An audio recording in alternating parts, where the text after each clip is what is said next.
everyone, just got home from seeing the brand new big budget action flick, The Fall Guy, a movie based on the original TV series from the 80s starring Lee Majors. This one's directed by David Leitch and starring Ryan Gosling and Emily Blunt. And you know what? I've been excited about seeing this film since I saw the trailer. It looks like a lot of fun. David Leitch is one half of with Chad Stahelski, who created John Wick. Obviously, Chad Stahelski went on to direct the rest of the John Wick films. David Leitch went on to direct Deadpool 2, Atomic Blonde, Bullet Train, which I really enjoyed Bullet Train. So I was interested in this flick. I like Ryan Gosling. He's a fun actor, and it looked like it was going to be a hell of a lot of fun with a lot of stunts. So, this is a non-spoiler review. Honestly, this movie was charming. It's definitely a look behind the curtain of a movie production. I felt like doing this in my garage, by the way, because it just felt right. There's a lot of truck stuff and car stunts in this film. It just felt right to do this little video in my garage. Sage is in here too. She's growing, getting big. And you know what? Right away off the top, Ryan Gosling and Emily Blunt have great chemistry, and they're very charming together. This is part look behind the curtain of a movie production. Definitely behind the scenes look.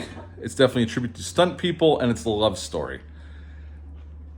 And definitely Gosling and Blunt bring it here. They're charming. Gosling is hilarious here just with his mannerisms and the things he says. And he's great in the action. And, they are definitely paying tribute to the guys and the girls that pull off these impossible feats to give us thrills on the big screen. Because most actors don't do their stunts. Tom Cruise is one of the rare exceptions, and there's a few others. But most actors don't do their own stunts. So this is definitely a love letter and to stunt people. There should be an Oscar. I felt this way for years. There should be an Oscar category for stunt work. By far, it's one of the most important jobs on a film. It makes the actors look good. It makes the directors look good. But anyway, basically, there's this plot. Aaron Taylor Johnson, who's great in this film as well, is this big star, action star. He goes missing, and Colt Seavers, Ryan Gosling, comes back to work on this movie after a year away from doing stunt work. And they ask him to go find him, and he gets himself into a lot of trouble, and he gets in over his head more than he planned for. And that's basically the plot of The Fall Guy without giving too much away. The action and the stunt work is phenomenal here. It's great. The love story is charming. It definitely is. Again, the acting, the directing is all great. The opening shot is great. There's a shot. It's basically a one take. It's Gosling as his character Colt Seavers in this trailer talking to somebody. Show him walking out through the film set. He has to do this stunt again, going up in the elevator, getting out, getting put in a rig, and drop down, which Gosling actually did do that stunt. He talked about it in some of the interviews. And it's a great shot. It's a great way to open the movie. All the stuff behind it, I love behind meta stuff. You see, how they set up the stunts and all that stuff behind the scenes, the effects. I love all that stuff. So, I had a smile on my face the whole time. If I had to give this film a negative, and it's a big, glaring one, and it's something Hollywood has been desperately needing to figure out how to shorten certain films. Some films, I don't mind them being 2.5 hours, 3 hours long. This one's about 2:10, I think, and it didn't need to be.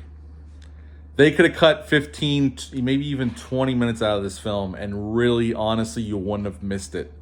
And I was having such a good time, and there's so much I like about this film, but it's 15, 20 minutes too long. This movie had no reason to be over 2 hours whatsoever. So that's the one big glaring problem. I had such a good time with most of the film, but then there's points where the film stops dead in its tracks just to give us basically to concentrate on the love story. And even though I liked the love story, it took away from some of the other things, and the movie just felt too bloated at the end of the day. So because of that, it pains me, but I do like this movie. I think it's worth seeing on the big screen. But at the end of the day, I would give The Fall Guy, for how much I liked it, I would give it about an 8 out of 10. It's a solid action movie, action comedy with some romance in it. It's just way too long. If they would have cut about 15 minutes, 20 minutes, this would get a higher rating. But unfortunately, it's just too bloated for no good reason whatsoever, and it slows the pace down to a crawl. So 8 out of 10 for The Fall Guy. Have you seen it yet? Do you plan on checking it out? Leave a comment down below. Let me know. Hit the thumbs up. Hit the subscribe button. Share this video. I greatly would appreciate that. I'll be back soon, but until next time, bye.